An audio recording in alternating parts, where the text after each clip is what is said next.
with somebody than just go online and book it, because if they want to do that, they've got a choice of 10,000 websites to do that from and what have you. So we give them the training, the travel training. We give them tools such as the website and everything else. We give them access to literally about 3,500 tour operators, which we're able to access through our buying group. They're never ever going to deal with them all, but the choice is there. We then put them in our kind of communication field, if you like. So they have a back office intranet, which we call the hub. And in there's all kinds of materials and tools and trainings and tips and videos and everything. We give them a mentor in our business. So there's 10 mentors. They're people who've been in the business a few years now, who are having great success. So we put our new franchisees in these 10 teams, or one of these 10 teams. So they've always got someone 24/7 they can call.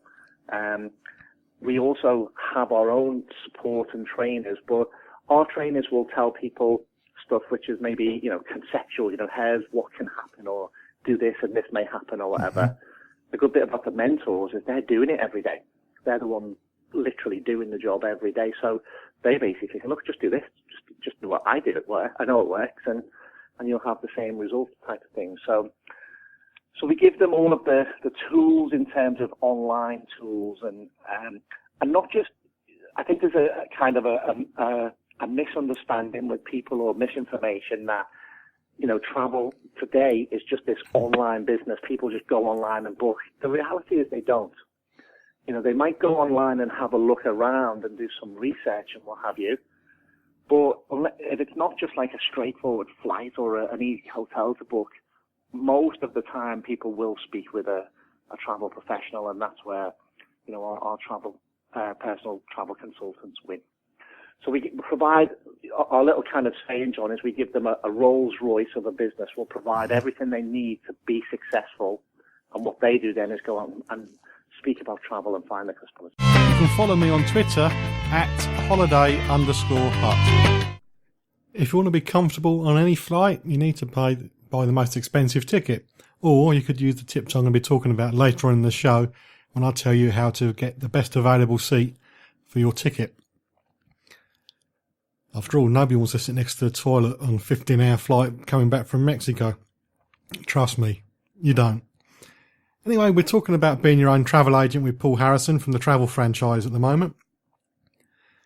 You might be concerned about how many customers you need to be able to make a reasonable living out of being a travel agent if you want to work from home. And that's the next bit that Paul brings up. The beauty of our business, John, as well, is you don't need millions of customers. Our top income earner right now has 600 customers. Mm-hmm. So it's not that you need, 6,000 or 60,000, just 600, and she makes a fantastic 5-figure income every month. Is her take-home income.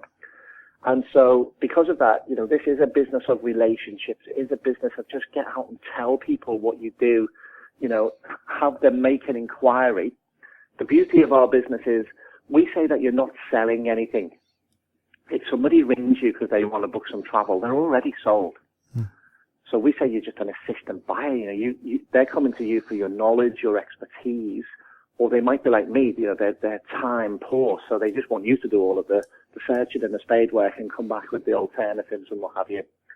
And so it really is great, and it wins. But as I say, you don't need millions and millions of people. Everybody knows a few hundred people who go on holiday. There's 65 million people in the UK to speak to, so everyone can get out there, and we teach our franchisees, our travel consultants, many ways how to do this, and there's lots of different things that we teach them.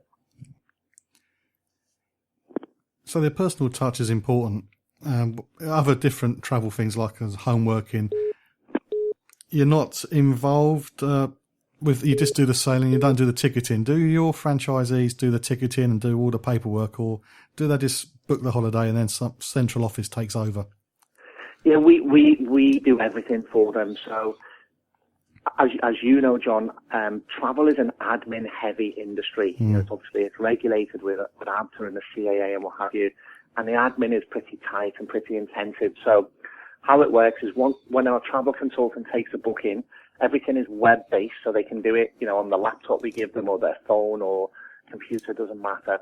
But as soon as they hit enter, everything goes to our HQ in Bournemouth, and then the girls at the office take over. So they do all of the ticketing or, any scheduling or rescheduling or anything, money collections. It's all that kind of boring stuff is done by Bournemouth. Number one, because it gets checked and cross-checked and it gets done properly and we do it right.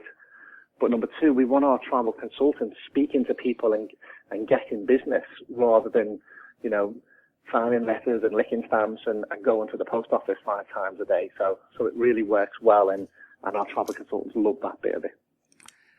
Just having flashbacks for when I used to do my own ticketing, and if I go away on holiday, I have to time everything. So because I was on my own, there's no backup. The tickets come to my house and there'll be nobody there to forward them on to the customer. So yeah, that's great, because at least you can just go anywhere and it's all been taken care of, isn't it? Yeah, no, absolutely. It's kind of, as I say, it's a bit of a minefield, really. So we've got, we've got 15 years experience doing this now. We've got 30 staff at our HQ in Bournemouth. So it's just a very streamlined operation now. And as I say, it frees up the travel consultants just to, attract business and book holidays. Yeah. So what are the monthly running costs for one of your franchises? Well, this is another good bit because literally it's £99 plus VAT. So for that, John, they get everything I've just mentioned there, full back office support from our admin staff, all of their websites hosted, the domain names and everything. We have 24/7 support, but someone's in our office till 10 o'clock every night, 7 days a week. So that's kind of the normal support till 10 o'clock every night, but then we have emergency support as well. We have Facebook groups where our staff are in there. So everything we provide as a company is included in that £99 a month. That's an awful lot less than I thought, to be honest. That's really good. Yeah, it's incredible. It's, we're not looking to, we're not one of these companies that say, oh, you want to do this, or that's another £100 or another £1,000 or anything like that. That £99 per month has never changed. It's been that since 2010. We're here, we're here to serve, as the franchisor, we're here to serve our franchisees, create all of the tools, systems, the infrastructure so they can go out and be successful, because that's how we all win then in the long run. So we're not there to make money, to penny pinch, to try and charge them for all and sundry. It's not how it works. And, we look as our franchisees as real business partners and friends, really, and that's how it is. I'm beginning to sound like a walking advert for you, but that's an awful lot less than I pay for my franchise. And I had to pay for the stamps, I had to do the ticketing, to do all the printing, and I had to get my own PDQ. So, yeah, that's really cheap. Yeah. You can keep up to date with travel news and leave me a message at facebook.com/John Guinn Travel Show. Did you notice all the call waiting bleeps in the last little section of my chat with Paul? Wouldn't believe it. 3 different people called me up during that little bit. Never mind. Sometimes you're popular, sometimes you're not. I hope it didn't put you off. So we're talking to Paul Travel Franchise about the running costs. He just said that it's £99 plus VAT a month, which I did say was a lot less than I was paying, and I had to do an awful lot more of my own admin for the more money I was paying. I'm trying hard not to be an advert, but I have been impressed with what Paul said so far. It's probably showing. But when you start off, you don't have any income. So I wanted to know whether there's a grace period to get you into the system gently, or whether you have to pay the monthly fees from day one. No, it is from day one, because all of the support kicks in from day one. And to be fair, John, you need most of the support at that time. What we realized very quickly is no matter what people have done in the past, whether they've been successful or they're just, or they haven't, they just come from an unemployed job or whatever, even if they've been uber successful in another type of business or industry, this is all new. It's all brand new. So no matter what they say, we know they're going to need their hand holding for the first 6 months. And that's what we created the infrastructure then. It took us a while to get that in place. For the first 2.5 years of our business, we grew very slowly on purpose because as I said at the beginning, this was new to Steve and I as well. So we didn't know what we didn't know. Mm-hmm. So our initial travel consultants were kind of guinea pigs, if you like. The price was, completely slashed, and we kind of learned as we went along. And so knowing that our franchisees, our travel consultants need lots of training and support in that first 6 months, we put all of that infrastructure in place. And that mentor role I mentioned earlier, where we split the business up into 10 teams, has been absolutely invaluable. They absolutely love that whole concept because they know they've got someone who's there. We incentivize the mentors to help their team, so we pay them a small commission for doing that. So it doesn't come out of the franchisee's pocket, mm-hmm. but it just means that the mentor is, financially incentivized to help the new recruit, and therefore they're willing to tell them everything, they do, because it's in their interest as well. It's a commission-only business, so what's the average commission per sale? Are you able to come up with a figure? Yeah, so the average sale in the UK is about £2,500 for a package holiday. So mm-hmm. that's kind of like an industry stat. We get about 12.5% commission across the board as an average. But the average commission in our business is about £230. What we do, because we're all about transparency. Mm-hmm. So as a travel consultant, our travel consultants get access to all of the tour operators. They see the commission list, and they do everything, John. So it's not like they have to come to us and say, can I do this or can I do that? They do it all. They're in complete control. So they're the ones that set the margins and see the commissions and everything else. So everything's absolutely transparent. And then so they know the commission that they're earning, before they even take the booking. And then that commission is split with them, up to 70%. But there are a couple of companies out there that say you get 70% of the profit, not the commission, mm-hmm. which again, for me, is not transparent, because what does that mean? Yeah. So you're going to take costs out now, or how do I know what those costs are, or whatever? So, we don't like that. So ours is literally, you get up to 70%, between 50 and 70%, depending on how you join or how well you're doing. And so everybody is absolutely crystal clear on what they're getting. There's two fun things about being a travel agent. The first one is a conference. Do you do a conference for your members, or do you have a separate one, or are you piggybacking on the big organisations? No. So we did our first one last year in November. Mm-hmm. So we billed it as a conference and Christmas party. So we had 100 of our franchisees attend.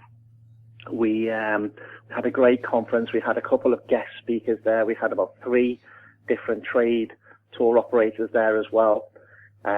We surprised them. We got a comedian and some singing waiters, this kind of duo in the evening, some mm-hmm. entertainment and stuff. So it was a really fun event. This year we've planned the same again for November, but we've done so much this year that we had to have a kind of a mini conference in May, because we completely rebranded our organization, because our initial branding and logo and messaging was created in 2001. And because we're growing at such a pace and so many good things are happening, we completely rebranded. We relaunched our live bookable website. So we had to have a conference in May. So we had about 130 people come to that. And previous to that, in about March time, the chairman of the consortium that were with this near £1 billion company had called Steve and I in just for a chat and an update, and probably just to see what we're doing and how come we're the fastest growing in their independence group. Mm-hmm. So he kind of, we went in and had a great chat and, got on really great. And he basically said, I don't normally do this, but, I'm more than happy to come to your conference. So he was the guest speaker at our conference, which went down, fantastic with all our franchisees. So not only do we not piggyback on theirs, we have our own, but we've had to have 2 this year because of the growth. The other fun thing about being a travel agent is fam trips. Are your franchisees eligible to apply for fam trips? Well, this is a bone of contention for Steve and I, because, nowadays we have we